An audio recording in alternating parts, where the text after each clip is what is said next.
Recording this video is gonna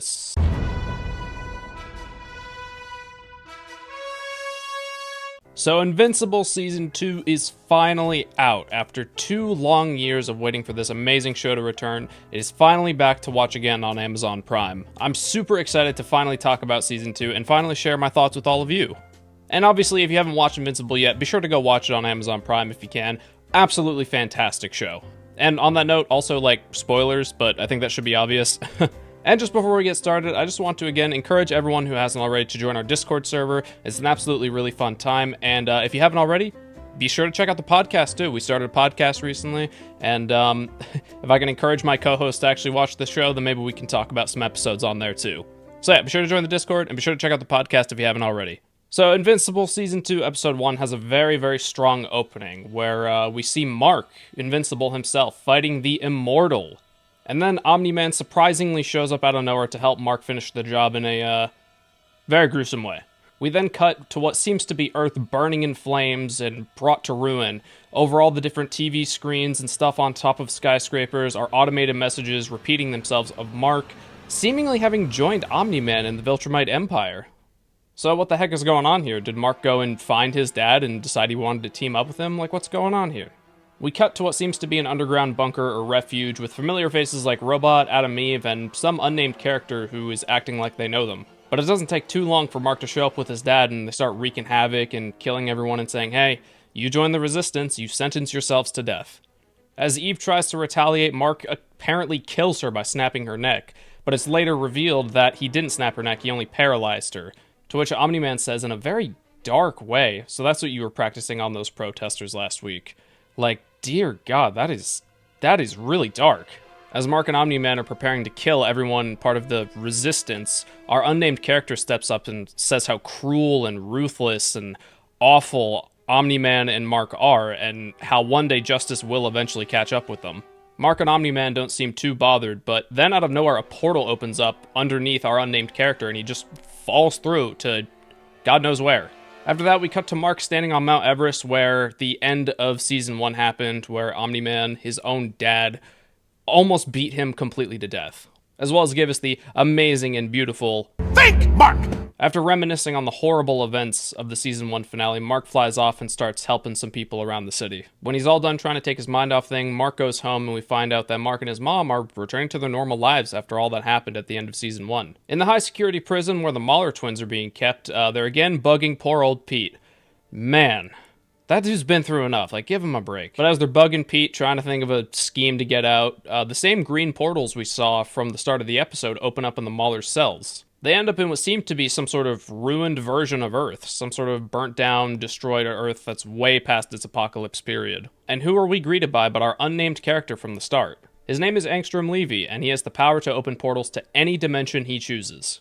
Growing impatient as to why they're there, the Maulers threaten Angstrom, to which he goes on to explain he has a very specific problem that only their genius can solve.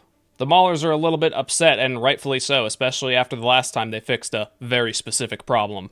Angstrom explains that he's a pacifist and he wants to use his powers for good, to bring solutions to things like cancer, disease, war, to other universes as well as his own. After a little persuasion by threatening the Maulers to wander an empty wasteland for the rest of their lives, the Maulers agree and go with him through a portal. Back at school, Mark is getting the everyone stares at me silently treatment. And of all people, Todd, the bully from Season 1, tries to be genuinely supportive of Mark and saying how he sort of feels bad and he can never imagine losing his own father. Todd's word choice isn't too great, but luckily Amber comes to the rescue and gets Mark out of there. After escaping the wrath of Todd, Mark talks to Amber about how he feels responsible for the deaths caused by Omni-Man, and how he should get back in the fight to sort of make up for what he's done. Amber does her best to comfort Mark, and tells him how it's not his fault. Omni-Man did it, and you're not him. Later on, Mark is at a burger mart with Cecil, director of the GDA.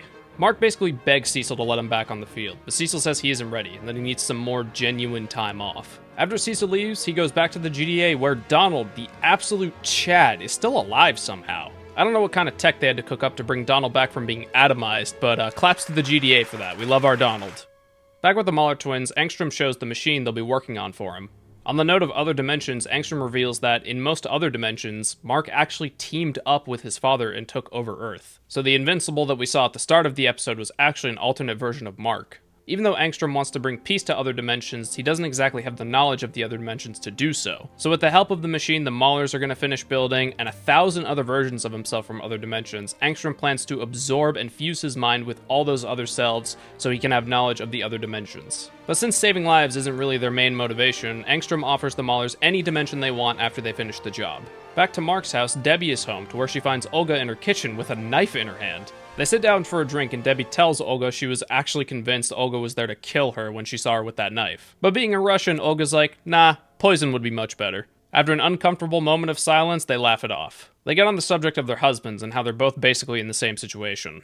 Debbie bursts into tears, and Olga tells her she has the right to be angry too. After thinking about how Nolan called her a pet, even though they were married for 20 years, Debbie just loses it. She just snaps. But after calming down, Olga gives this mysterious card to Debbie.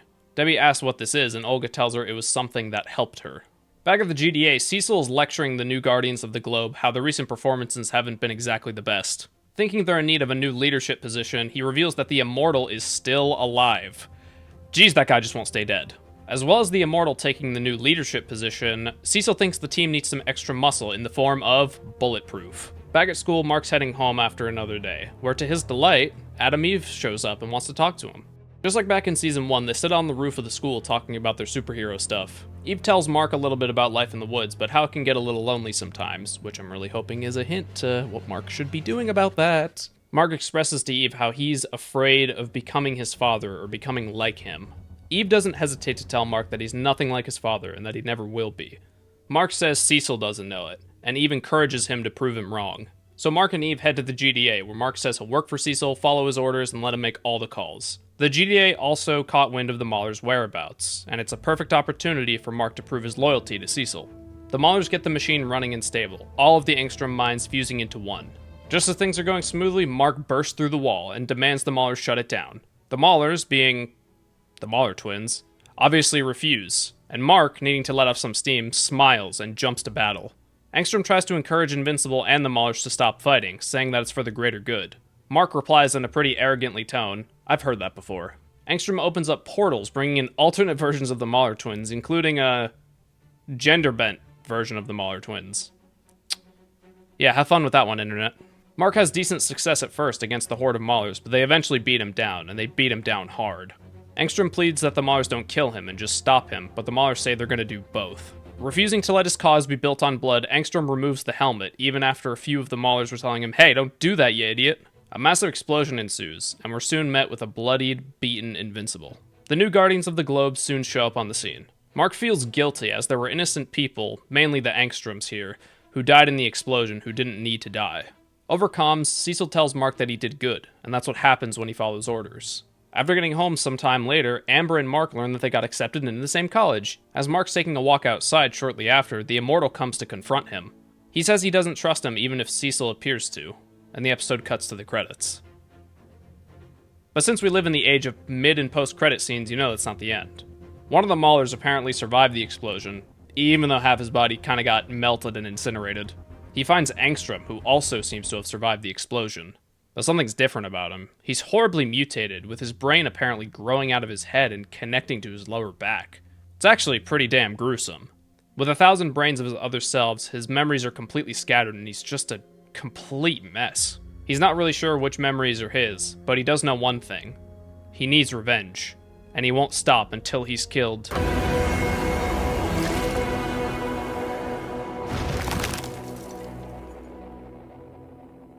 So that was the plot synopsis of Invincible Season 2, Episode 1, and oh boy, there's a lot to unpack. First of all, the alternate dimension / universe thing is something I'm a tiny bit concerned about, especially considering how multiverses have been treated and acknowledged as of late.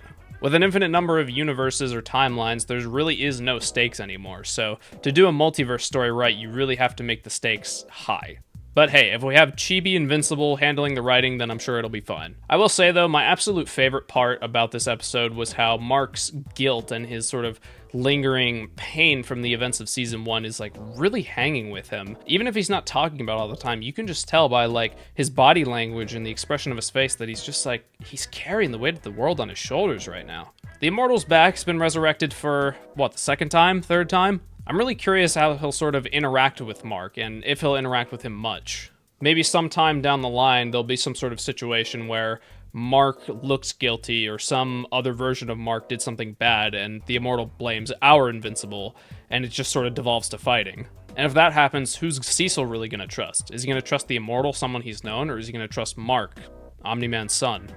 Seeing Adam Eve back in action is always great. She's got to be one of my absolute favorite characters in this show. I'm really hoping she has a significant role in the story. And I'm excited to see Eve and Mark interact again, both as superheroes and just as normal people. Whenever they were on screen together in the first season, I was always just super excited and super happy because they just fit so well together, and hopefully they fit even better together this season. But I think the question we're all really asking here is, where is Omni-Man? Where the heck did he end up? I'm going to go into some spoilers for the comics here, so if you haven't read the comics but plan to, then now's a good time to plug your ears just for like a minute or two. I know in the comics, Omni-Man ends up in some sort of prison, and he meets Alan the Alien, of all people, and they become like best buddies. So I'm wondering if that's going to happen in the show, too. With the episodes releasing weekly, there's just so many questions and so much stuff to talk about each week. But I'm actually going to be covering the episodes a little bit out of order because I took a break from YouTube, and that kind of made me fall behind on a few things. But yeah, I'm going to be covering the episodes a little bit out of order. Besides, look at it this way. You get to see my reactions to the previous episode this week. You can watch episode 2 and think, oh, I wonder what Void's going to think about this episode next week. I'd say the only thing I'm really concerned about with this season in terms of like how they're handling writing is, again, the multiverse and multiple dimension stuff, especially considering the track record of that trope used in recent media. So I have faith in the writers. I mean, Invincible Season 1 was fantastic. You know, it had some weak points, but what show or piece of media doesn't these days? I'm just hoping however they handle this multiverse dimensional stuff, they just handle it as well as they can and tread very lightly in those waters. Aside from that, though, I really enjoyed the first episode of Invincible Season 2, and I'm sure all of you did as well. Be sure to leave any thoughts you have on the episode in the comments below. Please don't spoil the second episode. I don't want to see any spoilers for the second episode in my comments. Sorry, that's just a rule. If I see any spoilers talking about episode 2, season 2, I'm going to remove your comment. I'm sorry. But once all the episodes are out, I don't care. Do whatever you want. But until then, be sure to like the video and be sure to share the video as well. It's super important that you share the video with anyone who you think might enjoy my content. It really does mean a lot. I'd really love to hit 500 subscribers before 2023 reaches its end. It would just be an amazing way to send off the year, and I'd really appreciate it. So yeah, be sure to share the love, be sure to join the Discord, and be sure to check out the podcast. Again, be sure to share any thoughts and opinions you have on the first episode of Season 2 down in the comments below, and stay tuned for when we cover Episode 2 soon, hopefully. But that'll do it for now, and as always, have a good day, everyone. Think, Mark!